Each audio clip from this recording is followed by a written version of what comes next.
Welcome to our 5-minute Bible study. We're in the book of Genesis. We're looking at Abraham. And today we come to Genesis chapter 23.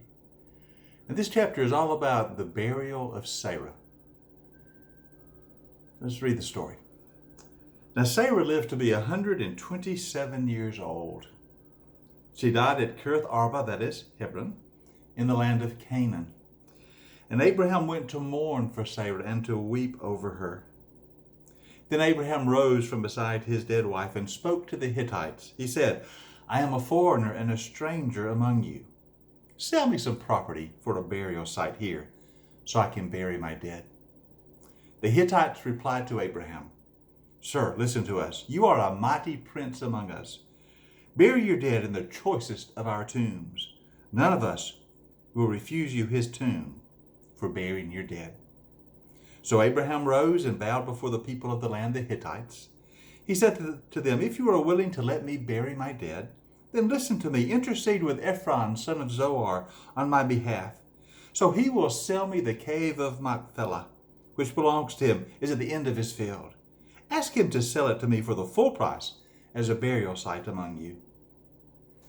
Ephron answered Abraham, Listen to me, my lord. The land is worth 400 shekels of silver. What is that between you and me? Bury your dead. Abraham agreed to Ephron's terms. He weighed out for him the price he had named in the hearing of the Hittites, 400 shekels of silver, according to the weight current among the merchants. So Ephron's field in Machpelah near Mamre, both the field and the cave in it, and all the trees within the borders of the field, they were deeded to Abraham as his property in the presence of all the Hittites who had come to the gate of the city. Afterward, Abraham buried his wife Sarah in the cave in the field of Machpelah near Mamre, which is at Hebron in the land of Canaan. So the field and the cave in it were deeded to Abraham by the Hittites as a burial site. It's a very interesting story. And when we first read it, we kind of wonder, why is an entire chapter of the book of Genesis given to the burial of Sarah, the negotiations and the purchase of a burial site of a cave? It seemed a lot of attention given to an important matter, but still a regular matter. But something very interesting is going on here. Now you remember that when we first met Abraham, when he first received the call of God, he was to go to a new country, a new land. And God said, I will give you all of this land. It will be your eternal possession and will belong to your descendants for always. God had promised all the land to Abraham. But now at this point in the story, Abraham has lived in this land for many, many years. And as of this date, he possesses none of it.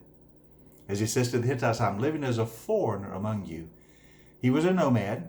He moved about living in tents. The only piece of the promised land that Abraham ever possessed is told in this story. It's the burial site he buys for his wife, Sarah. He doesn't even own a piece of land with which to bury his beloved wife. The only part of the promised land that Abraham ever owned was a grave. The burial site in which he would bury Sarah, he himself would later be buried. The patriarchs following him would be buried there. This is fascinating. God's promise to Abraham was sure. The land would belong to Abraham's descendants, but Abraham himself would never possess it. He held it only by faith. He knew the promise of God would be fulfilled, but he lived in the promise, not in the fulfillment of it. And the only piece of land he ever owned was the grave. You know, sometimes when we're waiting for the promises of God to be fulfilled, the wait to us seems so long. And we wonder, God, when are you going to fulfill your promise? When will the things happen that I'm looking forward to? God's promises are always fulfilled, but in his timing, not ours. And sometimes, like Abraham, we simply live as foreigners in this land, awaiting the promise which one day will be completed. It will be consummated. But for now, we live by faith. Abraham again shows us that he is a man of faith. And even though he himself never possessed the land in literal reality, he possessed it in promise. And he knew that one day it would belong to his descendants as it did and as it does. God's promises can always be counted upon. But we are called to live in faith. Even if the fulfillment of the promise is delayed, at least by our means of understanding delay, even if we have to wait for it, we live by faith because God is utterly, utterly faithful. So let us be like Abraham. Believe and trust in God. And if sometimes we have to wait a while to see the fulfillment of his promise, we know for certain it will come. For the future in God's promise is as certain as the present. For if God has spoken, it will be done.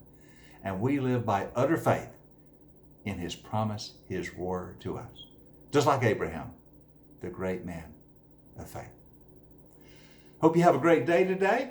I hope it's a blessed day. I know it will be. And I'll look forward to seeing you next time in our 5-minute Bible study in the book of Genesis.